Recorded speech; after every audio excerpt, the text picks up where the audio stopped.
Take a girl and a guy, and they fall madly in love and form a family.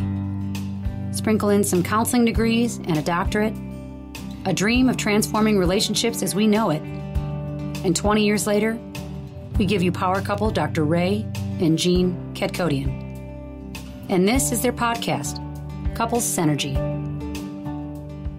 Welcome back to another episode of Couple Synergy with Dr. Ray and Jean. I'm Dr. Ray. And I'm Jean, and this is our podcast about love, marriage, and relationships. Be sure to check us out online at couplesynergy.com and subscribe to our podcast or send us any suggestions on topics you'd like to hear more about. And now on to Couple Synergy, an in-depth look at love, marriage, and relationships, where we bring you our experiences working with thousands of couples for over 15 years. Everyone says you need to work on a relationship, but nobody teaches us how. So we've created this podcast to teach people what they need to do to create the relationship they've always dreamed of with the partner they fell in love with. In this episode, Jean and I will be talking about the couple entrepreneur, or as it's termed, the couplepreneur. Yeah.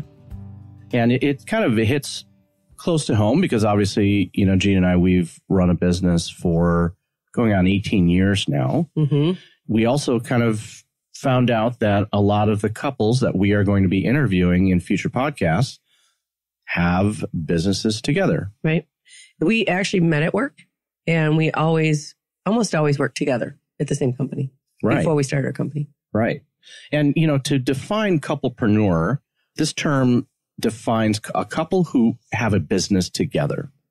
And, you know, let's make a distinction from solo entrepreneurs who have a supportive spouse, mm-hmm. and dual entrepreneurial couples that have separate businesses. Right. But support each other. And these different categories come from a book called Entrepreneurial Couples that was written by Kathy Marshack. And, you know, the Census Bureau isn't able to really pinpoint how many couples own a business together. It's hard to track that. But especially like, you know, in Illinois, we're both owners, but in Texas, only one of us owns because the other person automatically owns it if you're married. Right. It's called like common ownership, right. Common law. So the Census Bureau estimates that 14 million solo entrepreneurs exist without employees in the U.S. They estimate, though, that a large number of these are run by husband and wife teams. Mm-hmm. You know, when we were in Spain, we saw a lot of mom and pop type of shops. You know, they would have the coffee shop and be running it as a family. I think it's very common, a European lifestyle, much more common than the United States. Right. Forbes magazine actually says that if farming is considered business, then the reality of couples working together in business goes back to colonial times. Right. Right. And that they also say that in effect, the couple in business is the most common form of a family business. Yeah. I would say that, you know, people used to just live as families. That was just survival. It wasn't necessarily like they might have a farm, but they might not be selling. Right. They're just living together, but they would live as a unit. And I think even older than that, you know, when men would go off to war or sail on ships and explore, there was a long periods of time when the family was separated or they were completely together. Mm-hmm. This concept of the 40-day work week, which is 50 or 60 hours now. 40-hour work week, not 40-day. That's not until the Industrial Revolution.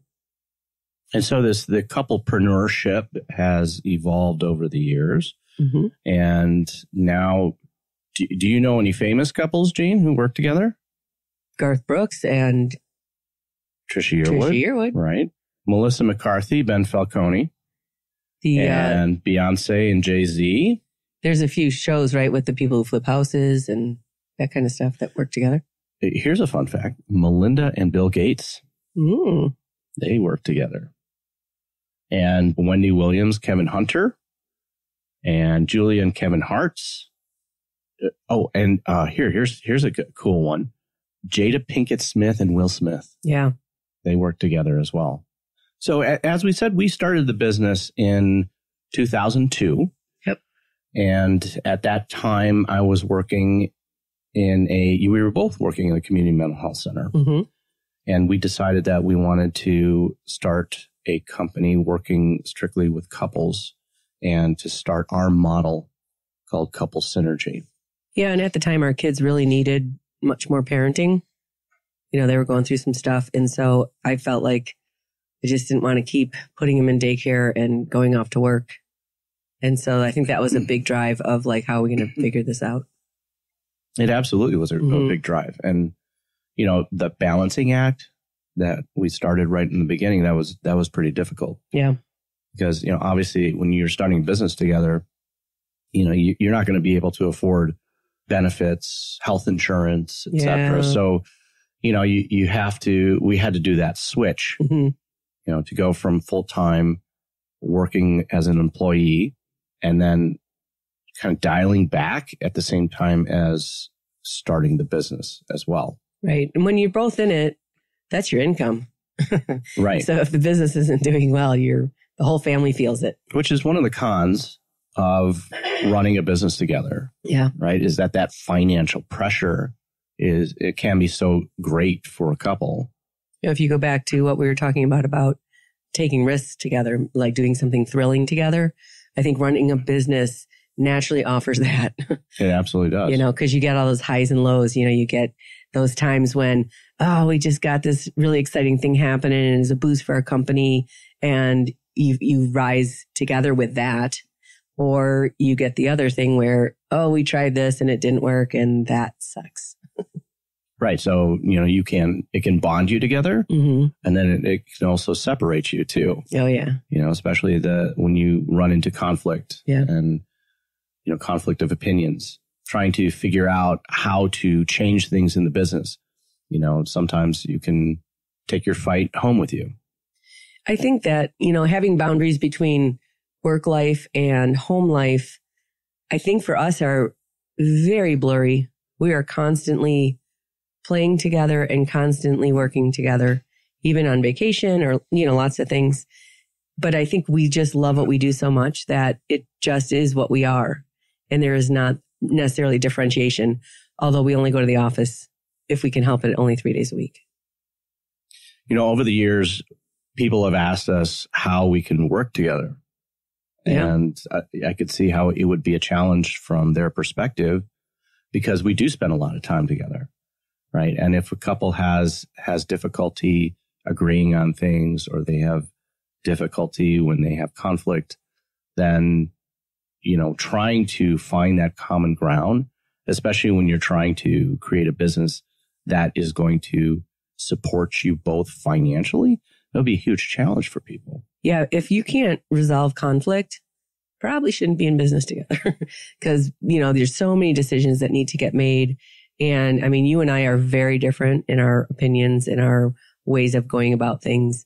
But I really believe that if it's something worth doing, we both will figure a way out to do it. And I think that's the best thing. We've learned a lot about each other from having a business. Like you are really good at focusing on the details of things. Right. And I'm really good at the big picture. Right. The visionary aspect of it. Right. And so we've naturally kind of divided our responsibilities up based on those kind of things. Well, I wouldn't say naturally. I would say that developed over time. Yeah. Because in the beginning, you know, often we would fight about, you know, the vision or we would fight about the details until we really found that our area, our niche, right, that worked for us in the business. Yeah, you really have to trust. And, you know, I think the biggest sticking point for us, at least, is we don't always share when we make decisions. And I think then you feel left out. I think that's the hardest part because so many decisions need to get made. Right. Yeah, I find this topic very fascinating because when we're working with couples, the hardest couple that we have to work with is when their lives are very, very different, which means one person is staying home and the other person is working. Yeah, it's hard for them to understand the other person's position, you know, versus, you know, us, we see each other at work. You know, we spend a lot of time together at home. Not only, you know, do we spend a lot of time together, but our work is focused on couple relationships. Right. And so we're in it all the time, you know, and I think that really helps us work on our relationship as well. Absolutely. I mean, we have to. How can we teach it if we don't live it? Exactly. the people who they both work, they at least can understand the pressures that each have, and they're both trying to be more equal in the home with those tasks and with the kids. But when you have the stay-at-home person and the working person, that's very challenging for them to understand each other's position. Yeah, we've had several couples that we've worked with that are dual entrepreneurs, right? They have their own business, and they had to set up different boundaries at home. Like they work at different parts of the house. If they work out of their house, Right. That's very challenging. Right, because, one person might come into the office to try to gather some, paper or whatever, and it might bother the other person. Or they're taking a break and they want to interrupt you and you're in the middle of a meeting or something. Right. For us, we might not see each other most of the day, even though we work together. We have separate offices in our company, and we work individually as well as with couples. So unless we're in a session with a couple, we don't really see each other during the day. Right. So hi, I'm seeing you across from the microphone here. Yeah. But it's the running of the business and making all those decisions, which is, at the end of the day, we sit and talk about how the day went. We have interviewed 6 couples that have started businesses together, and 3 couples that work in the same field and actually met because they work in the same field or at the same job. And those things are a little stickier when you work for someone else. Most of them wanted to not have that be a public thing until they were really solid, like practically ready to get married. Yeah, right. So that's another tricky situation when you work for a company. The company that we worked for when we met, we both just quit once we got together. So we avoided that. And then after that, once we were hired as a married couple, like separately, but everyone knew we were married. It wasn't anything we had to deal with. I think one of the challenges that you run across when you run a business together with your spouse is the dependency that is created, the interdependency, right? Not codependency, but interdependency. Yeah. And, some of the articles out there kind of warn about that couples should consider what happens if the marriage ends, or what happens if the business ends. Yeah, ours is so intertwined that we would lose it all.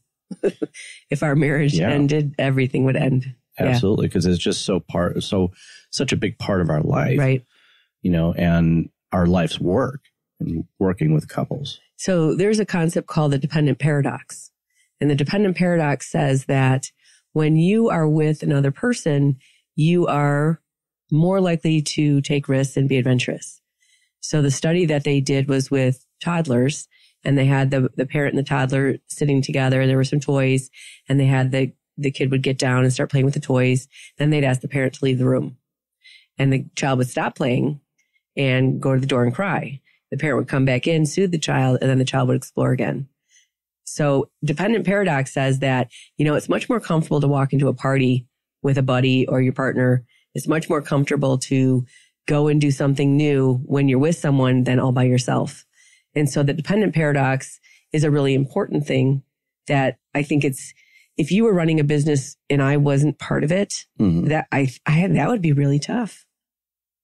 And you would have to go do things that, put yourself out there in ways that are challenging for you. And I wouldn't be a part of that. Right. At times it would feel very alone. Yeah. Right. And like that burden and those responsibilities are solely on your shoulders. Yeah. And, with running a business, there's more than just sitting in the business and doing it. You have to market. And so you do get this opportunity to go out and meet other people that are doing this. It's not so mundane at all. People say it looks the same. I think it only looks the same if you work for another company and you're just doing your job. But when you're running a business, you're constantly creating things and putting your name out there and branding and all those kind of great. You were solely the face of the company. Yep.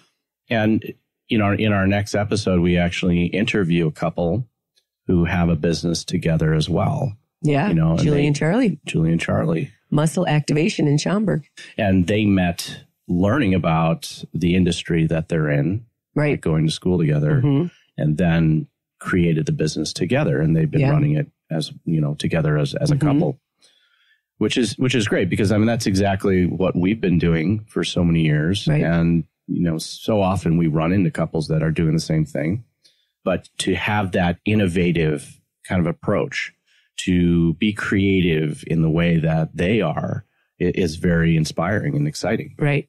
So I think one of the things we should talk about is, what advice would we give couples who have different work structures in their marriage? Like we mentioned, couples who one person stays home with kids, right? And the other person is out in the workforce. Right. We have also the structure of two people who have different careers. And then the three categories that I mentioned earlier, the solo entrepreneur, the dual entrepreneur, and then the couplepreneur. So the stay-at-home and the working person, that's the most difficult. And I think what makes it so difficult is when a person stays home, they don't punch a clock and they don't get a paycheck. And so it's very hard to value what they're doing. Maybe when their kids are in their 20s, they'll get a really nice Mother's Day or Father's Day if it's a dad that stays home. And there's not a lot of good feedback about what the value is of doing dishes and driving people around and parenting and soothing them. And it's a really, really difficult job. And there's not as much support for it. When my mom was a stay-at-home mom, all the moms were stay-at-home moms. But now it's, it's not as common. And so people are pretty isolated. So that idea of, if your partner's working, they come home from work and they're done working, but the work isn't done. Right. And so I think I remember asking you that, like, how do you convince the working person that they should invest in their kids more or help out around the house more because they see their job as making money and the other person's job as doing everything else? Well, it's very easy to see that separation in your own head, because you're not really aware of what is happening in your partner's life when you're away from them. And so if you're the person working, you find that financial responsibility to be solely on your shoulders. And so when you get home, you feel like I'm done. I need to take my break. But the person staying at home doesn't have that break. Right. It's just constant. And plus, there isn't a dollar amount that you can put on the person staying at home and the value and the work that they do. Yeah, I always like to think about the marriage as a corporation. And you don't just pay the salespeople or the people bringing in the money. You also have to pay the janitor and the accountant and all the other things that aren't making money but keep the company going. And so it's a really important thing to see it that way, that both people are adding value, because otherwise you're paying for daycare and you're paying for someone to clean the house and you're paying for stuff. And if there is a separation or a distance between the couple, and if that grows, then that's where a lot of that negativity, and seeing your partner in negative light can start coming up and surfacing and growing. Right. I think some of the dangers are if you're the working parent and you see the kids as your partner's responsibility, then you're not really investing in your kids. And that's a really bad thing because your kids need you. They need both parents. They need both parents for different reasons. And the person who's working kind of sees the kids as like, well, the other person has it down and I'm not so sure what to do. So I'm just going to let them continue to drive that. And that's a really big mistake.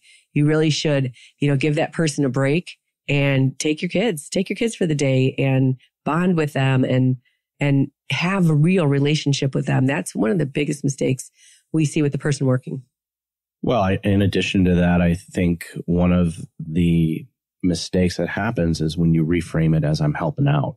Right. Or babysitting my kids. I'm helping out with the dishes, or I'm helping out with the laundry, helping out with my kids, and that is, that just really separates the two roles and makes the roles much, much more distinct. And that your value isn't an equal partner in the relationship. The other really dangerous thing is when the stay-at-home person has a relationship with their kids and they don't invest in their relationship with their partner. And they're getting all their affection from their kids and all of their bonding needs from their kids. And they're not separating out that part and then going and spending good couple time with their partner. Right. So the second category that we mentioned was people who have different careers, right? So both of them have full-time jobs. They're trying to also balance kids at home.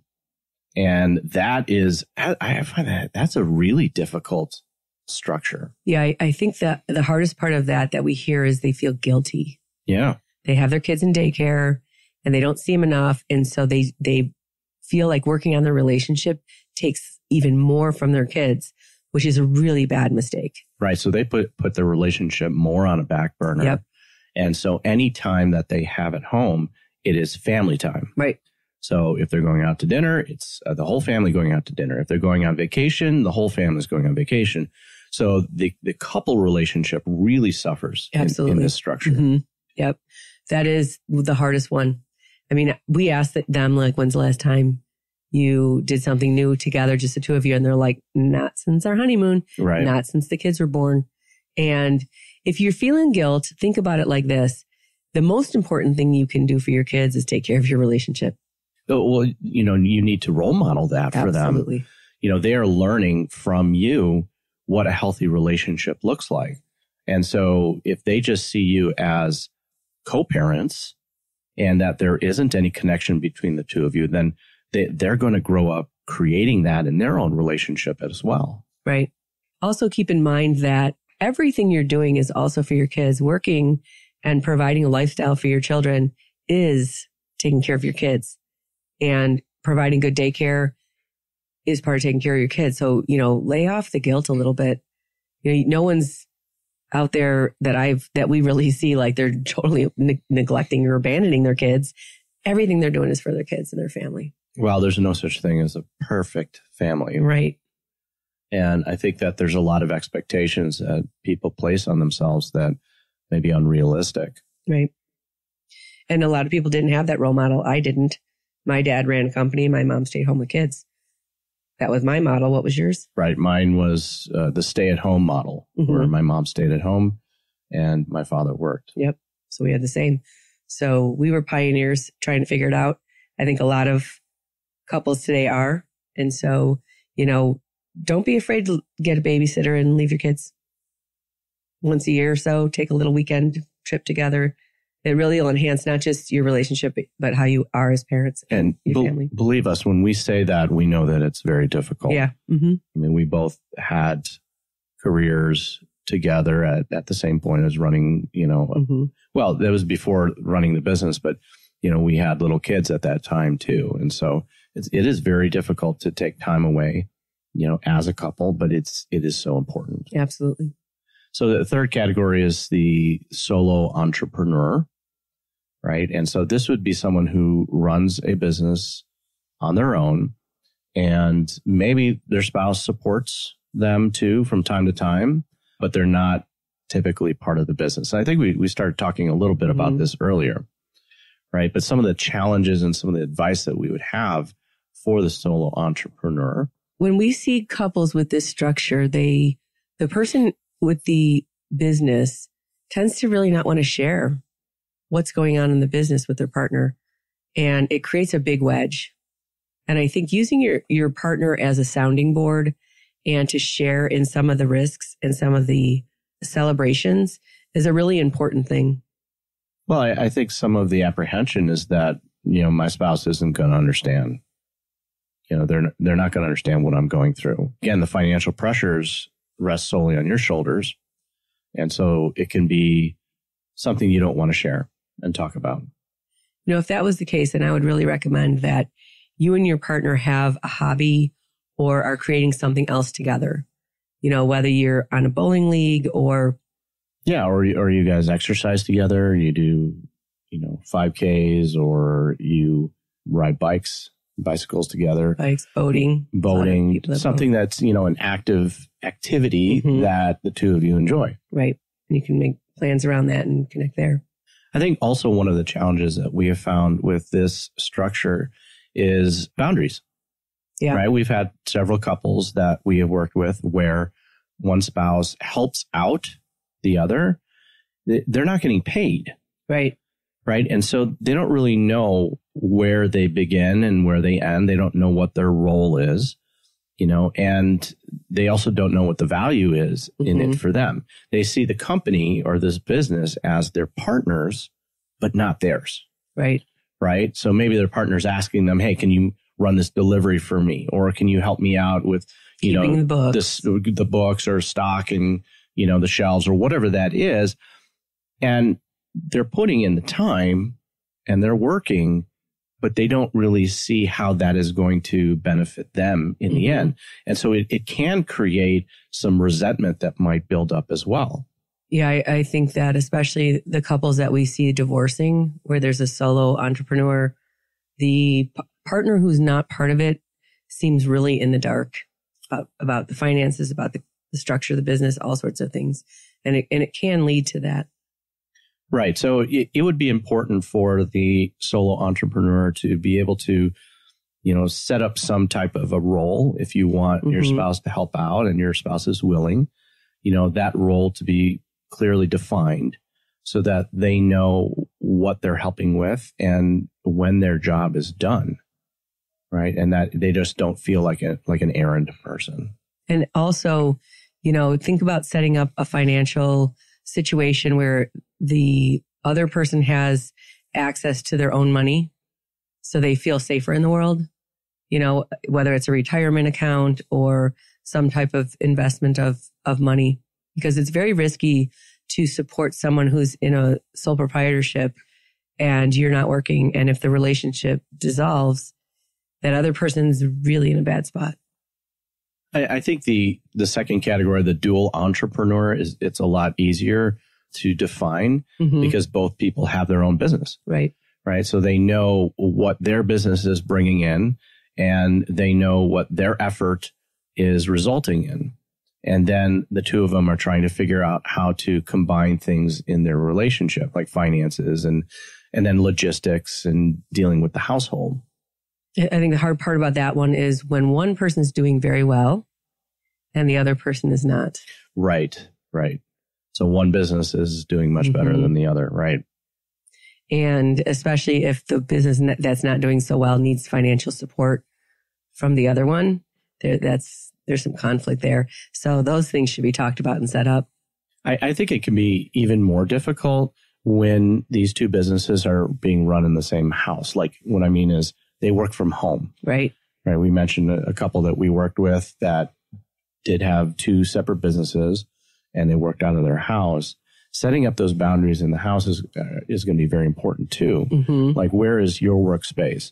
And when do you punch in and punch out, like clock in and clock out, and when does your partner do that too? Because it's very easy to blend in all of the household duties with your business. Yeah.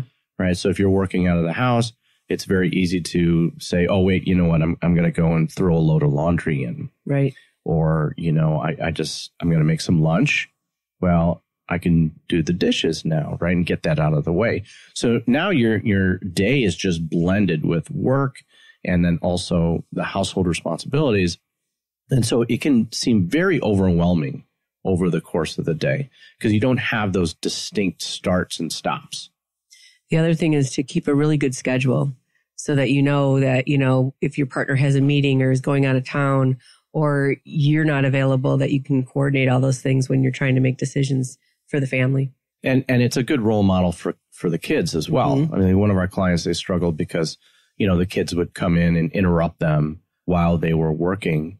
And so for them, they had to set up hours and they put those hours outside of their work room, workspace, that I am available from this time to this time so that the kids knew when they could talk to them and when they couldn't. The next category is the couplepreneur. Yeah. And that's where we are at. And some of the challenges that we run into there are that there aren't really any distinct boundaries. Right. When you're running a company 50-50, it's such a balance that we got stuck, And one of the ways we resolved that is we brought in a consultant and someone to help us when we had a stalemate. Right. And it helped our business have a much more momentum, right? Well, it's very easy to get stuck into a paradigm, you know, and just seeing the same thing over and over again, right? The same concept or the same approach. And so you need sometimes that outside perspective to be able to shift it. Right. I think we've done a great job of both of us just like to get stuff done. And so we're always one of us doing something. And it's not like the other one's sitting around going, why you keep working or why are you doing that? You know, we're always pretty equal with that. And I would say that's true about, you know, dishes and things like that. We just get it done. Right. Whatever it is. If it needs to be done, we get it done. Every now and then it's like, okay, I've been doing this a little bit more than you, so it's your turn. But that's about it. But that's a flow that has developed over 18 years of being in business together. Yeah. And some of the advice that we would have for couples who are starting a business together and working together is that they've got to lock themselves in a room, which we did. We did. And you've got to fight it out. Yeah. And you've got to figure out where that balance point is going to be for all of the different struggles and challenges and factors that you're going to be running into. Yeah.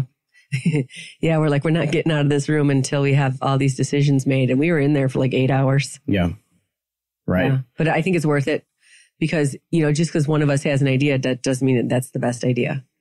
And sort of mulling it over and really putting that time in. I think it laid a foundation that helped us grow from there, even though it's not fun. It's not fun to sit and fight that out. And you're fighting about stupid things like the color of the brochure, you know? Right. Well, most couplepreneurs, I don't think create a structure. Yeah. You know, they just kind of try to survive, you know, throw things at the wall and see what sticks. And, you know, having that structure is very important.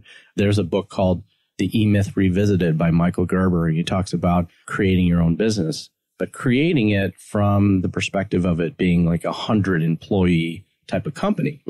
And then, you know, breaking out all the different roles of that company. You know, the president, vice president, you have director of marketing, you know, director of IT. And then in the beginning, when you're starting your business, you pretty much fill all those roles. Right. And in the case of a couplepreneur, you are then forced to make a distinction as to who is going to cover what, right? Because it's very easy to kind of step on each other's toes. You know, that if your partner's having a difficult time, you just jump in there and do it. Yeah. But that's not necessarily beneficial for creating a structure within the company and then moving forward. Right. I think the most important thing that helped us is you have to remember that a business it has seasons and you can't pick the fruit the day you plant the tree. And it's really important to step back from it. You know, when we first started the company, we were doing like 80 hours a week because we were building websites and making brochures and working in the business and on the business. And then we had this opportunity to take a 3-day trip. And the thing that was interesting about that is when we came back after those 3 days, we were scared to leave it. We were scared to let it be without us for 3 days. We didn't have much money. Right. It was really in the beginning. And when we came back from those 3 days, we reached a level of stability. And it seems to me that most of the time when we leave, it creates another shift in the company. So I think it's really important to step back and let it go and let it sort of grow. You know, when you plant a seed, you got to let it just sit and grow. Well, we want to thank you for joining us today and for listening to Couples Synergy. We hope that by listening to this episode, it was not only beneficial for your life, but also for your relationship. And for all you listening, please subscribe to our podcast and leave a review. If you have any questions, comments, or topic suggestions, please email us at contact@couplessynergy.com. And if you know someone who could benefit from this episode, please share it. For more information about Couples Synergy and our programs such as Relationship 101, the Couples Weekend Intensive, and our premier program called Couple to Couple, look us up online at couplesynergy.com. Until next time, synergize your life, synergize your love.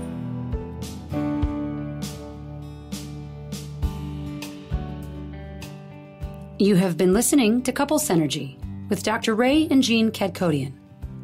Couple Synergy was recorded, edited, and produced by Dr. Ray and Jean Kadkodian. Voiceover and music entitled Breathe and Let Go was recorded and composed by Gina Gonzalez.